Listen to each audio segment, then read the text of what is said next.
Hello, everyone. Welcome back to another episode review episode, something like whatever, of the Star Wars The Bad Batch. Today, we are taking a look at the episode titled Bounty Lost, because at this point, I just totally lost count of the episode numbers, and I'm just too lazy to check. So, after last week's shocking revelation that Cad Bane is back in Star Wars after a basically 9-year absence, we get an entire episode with him, which was pretty awesome. I mean, I think he had more screen time this episode than the title characters, the Bad Batch themselves. Got a little bit more crosshair for like 3 seconds at the beginning of this episode. Not looking good, so be interesting to see when he pops up again later on, if he will have healed from his injuries, or if these injuries are going to be like really bad for him, like maybe bad enough to where it's like a sports player or something, and it's like really great, top of the game, nothing can stop him until he sprains that ankle, and then just his career is just over completely. Nothing can help after that.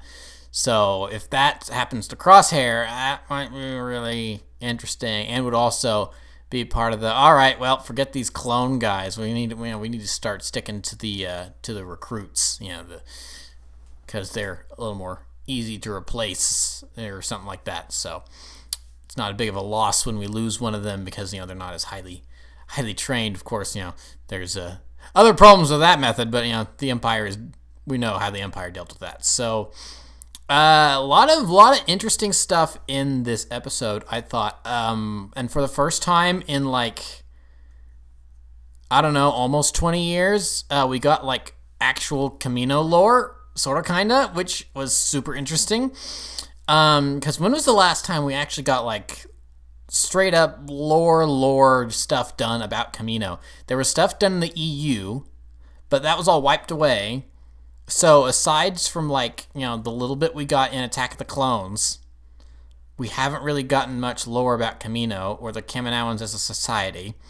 So it was really interesting for Lama Su to say at the beginning of this episode,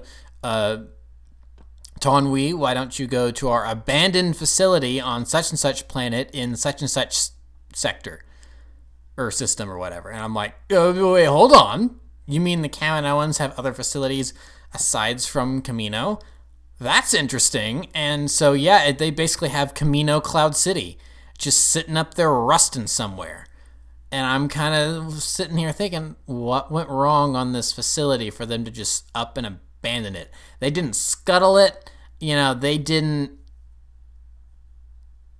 really do, they didn't try to hide it or anything. They just went, all right, we're gone. And they just left it as it was. They didn't even grab the experiments that were left there and try to bring them back. So I'm wondering, is this how we're going to get canon Death Troopers from not the Death Troopers from Rogue One, but I mean the zombie stormtroopers from the novel that was called Death Troopers that came out before canon Rogue One Death Troopers were a thing, which would be interesting. I know technically speaking they are canon thanks to a Star Wars mobile game. I can't remember which one, but there was a Halloween event where they referenced that, which is interesting. But I mean, it's one thing having it be in a mobile game and another thing having it be in a TV show. So now I'm thinking, okay, are we going to get the Death Troopers back? But the Kaminoans just left all of those test subjects in their tubes, and they just left. So I'm really curious about what caused them to leave, and when will or if ever will we get answers to that. It might just be one of those Star Wars things that they just leave open to interpretation and never answer. Just to add more mystery to it. Of course, the last couple of years, a lot of people have been complaining about Star Wars has been answering too much and leaving too little to the imagination. So who knows how that'll turn out. But speaking of Tonwi, she's freaking dead. That kind of came out of nowhere and surprised me. Tonwi's dead. At first I was kind of sad. I'm like, oh no, Tonwi. But then I kind of thought about it a little bit more. I'm like, why am I upset about Tonwi? Am I upset that Tonwi died just because she was in one of the movies? Is that it? I mean, she's essentially a secretary, as far as I could tell. That's really all we know about Tonwi. She greeted Obi-Wan at the door. She took him to the Prime Minister, and then took him to meet Boba Fett and Jango, and then after that she disappeared from the movie, wasn't in the rest of the movie, and then she has no other canon appearances, as far as I know, in the rest of Star Wars media up until like 1.5 episodes ago. Yeah, no, it was last episode. We saw her briefly, I think, on Kamino with Lama Sood. Maybe it was 2 episodes ago, but we saw her very recently, and I kind of went, oh, hey, it's Ton Wee. That's kind of cool. And I didn't think anything else of it. And then now she pops up in this episode. She has one line, and then she's dead. So I was kind of like, oh, wait, why am I upset about that? She's barely a character. I wouldn't. She's more or less a plot. She could have been a droid, and her role in the story wouldn't have changed at all. So, but it was kind of a strange moment where I was like, oh, a named character from a movie, it's dead. Oh well, moving on.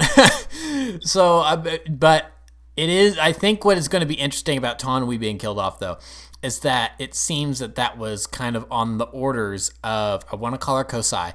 I always want to call her Kosai, but that is not correct. And I'm so annoyed. It's like, that's the Republic Commando novel fan in me coming out. Nala Se, that was done on the orders of Nala Se. Nala Se told Fennec Shand to kill Ton Wee, which is, or as I said in the episode, Ton Wei. Ton Wei instead of Ton Wei. In the movie, it's definitely Ton Wei, but then in Bad Batch, it was Ton Wei. Everyone said it Ton Wei, so I don't know if that may have just been the accents coming out. But yeah. So Nala Se had one of her fellow Kaminoans murdered by a bounty hunter. Interesting. I've said that a lot so far in these last 7 minutes, but interesting. At this point, she already sort of kind of has, but how long is it going to be until Nala Se just goes full rogue? As I said at the very beginning of these reviews, back when I did like my speculation over the first 3 episodes, I am super intrigued by Nala Se's character, because just a quick recap, she seemed to maybe care for clones in the Malevolence arc. Then she went to not caring about clones whatsoever, it seemed like, in the Order 66 arc from season 6, because she drugged 5s. And now it seems like she's back to caring about clones. Maybe she never really cared about clones, and in the Malevolence arc, she just wanted to stay with her product. But then after the 5s arc from season 6, maybe then she grew a spine, not a spine, but she grew a conscience. And you're just like, oh man, I've got Omega, who's like a daughter figure to me. So maybe I like clones now, even though I've helped create them. So it's interesting. Will she go full rogue? And if she does go full rogue, does she join the Bad Batch? Will like a season 2 of the Bad Batch be the Bad Batch Omega and Nala Se just hitchhiking across the galaxy doing odd jobs and stuff like that? Is she gonna like be the squad medic? Because there's not really a squad medic. Echo seems to have done some of that a little bit. I think there's even official material somewhere, like a promo that lists him as the squad medic, but there hasn't really been much of that. So I feel like you get Nala Se on board. She's a doctor. Shit that might. I think she's both a medical and a theoretical doctor, or degree doctor, whatever that. She has a doctorate. I'm pretty sure she's both. So, and speaking of Omega, a little interesting. Omega's not really her name. It's more of her classification. Like clones have CT numbers, like Grex 7567, 5s, 5555, all that, etc. So Omega's more of her classification, and we got a little bit of a retcon on what Boba's name is. Boba's like classification is Alpha, and then Jango then named him Boba. So we have, I think it was widely known that Boba was like the first off the assembly line, so to speak. He was the first clone of Jango, but he didn't have all the alterations in his genetic code, but accelerated aging, more subservient to follow orders and stuff like that. Of course the inhibitor chip. But it is interesting that the Kaminoans don't list him as Boba in their records. They list him as Alpha, clone Alpha, and then like in their notes underneath it's like, oh yeah, Jango called him Boba, but we call him Alpha. That's just kind of interesting. I find that kind of interesting. It's that's my favorite word today, obviously. It's not like a huge deal, but it's just like a fun little note. just a fun little thing to add to the wiki page or something like that. So, but now I'm kind of wanting. So I've got Cad Bane. So seeing him in this episode was great. Him running around and blasting stuff. It was funny. There was a moment where he and Phoenix Shand were fighting back and forth, and I was like, "Oh yeah, Cad Bane. Oh yeah, Phoenix Shand." And I just kind of stopped and I looked at my dad and I said, "I don't know who to root for." We both had a good laugh because it's like, yeah, they're both really cool characters, and I don't know what to win here. And they both kind of won. They both kind of lost. I mean, I think Phoenix Shand was maybe the overall kind of winner of that because yeah, they both got out alive, which is a victory in and of itself. But then she also sabotaged Bane's ship, which made him very mad, and she got away before he did because he probably had to scour the place to repair stuff, so to repair his ship. So yeah, it was really fun having Bane back. Todo's been actually absent longer than Bane has because I think Todo 360's last appearance was season 3. Because he didn't appear with Bane in season 4 because that Bane had been caught in air quotes to try to help kidnap the Chancellor. So as we saw in season 4, the last time we saw Todo was season 3 in the Hunt for Zero arc that ended up being split between season 1 and 3. One of those funny things about Clone Wars and the way the episodes just do not follow chronological order. But hey, that's Star Wars in a nutshell anyway. So.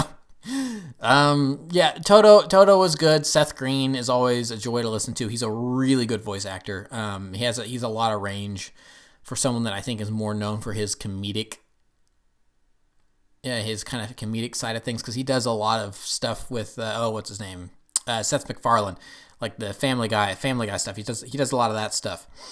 But he also does a lot of other good voice work too. I mean, he's been several Star Wars characters now, I think. Todo is the one that really is the biggest character I think he's done, but he's also done like a couple background characters and the Trandoshan guy from that one episode of Rebels late in the series, like late season 4, mid to late season 4 of Rebels. He was that Trandoshan. So it's always fun to see Seth Green pop up. It is one of those things though where I was like, oh, Todo, no, you're an idiot. Todo, don't do Todo. Oh, Todo, you're an idiot. Where it's like, yeah, I'm a prisoner. It's not like I've got anywhere to run to. That was a terrible accent impression, but Todo letting Omega out of her cell. It's like, oh yeah, I'm just gonna trust this prisoner to help me. It's like, yeah, no, Todo, you dumb droid. And then it's like, Todo, where's the girl? It's like, what do you mean? She's right in her cell. Oh, hysterical. Corey Burton and Seth Green really play off each other well. It was right back into it, even though it's been years since they have done Bane and Todo together. So that was a joy. I just really enjoyed it. And then the Bad Batch, they just kind of sat in their ship the entire time. Like I said, they didn't do much this episode. They just kind of looked for Omega. We saw, I think that, ironically, the title characters had the least amount of screen time this episode, which is fine. I mean, I'm glad that we were able to spend some time with some other characters, and Omega took up a lot of the episode. So I guess, she's part of the Bad Batch. She's just not, the male Fett clones. And then I guess we also have confirmation that Omega is pure Fett DNA at this point. They just changed a chromosome to make her female instead of male, which, yeah, that makes sense. I mean, I question if that makes her pure Fett DNA because Jango's a male. Science stuff, it's like changing the chromosomes. I mean, doesn't that alter other things as well? But, I suppose she's as pure as you can get to Jango, without it being male. It's like okay, it's basically Jango. We just changed the chromosome to make her female, and that's like it. So I suppose that is as close as you can get, and she's like, her name's Omega, but she definitely seems like she's a beta test for a new clone army that Lama Su wants to make for the Empire. But now it's going to be female Fett clones, which interesting. Again, my favorite word today. I really need to stop saying that. I can't use that to describe literally every little thing in this show. So, yeah, I think that's it. There's not really too much left to talk about. We are officially at the halfway point of the season now, I think, and we've basically seen all the footage from that trailer we got a couple months back. when they announced the release date. So we have a half a season to go, and we have seen nothing of it, which is really cool. I love it when they do that. It's like, all right, yeah, we're going to fill up this trailer with except for the first half of the season, so the second half of the season they can't even try to guess. So, really cool. Really like this episode. Very good. I think I prefer last episode, but that's because it did have the big Bane surprise at the end, where this one, it's like, okay, yeah, it's a Cad Bane doing Cad Bane stuff, and Finnick Shan shows up, so, all right, yeah, I guess I'm done, so... thank you for watching. Remember to like, comment, subscribe, all that stuff. Remember to follow me on Twitter and Instagram. Those links are in the description below, and I'll see you guys next time. Thank you for watching. Goodbye. That outro was much smoother than the intro. Yay.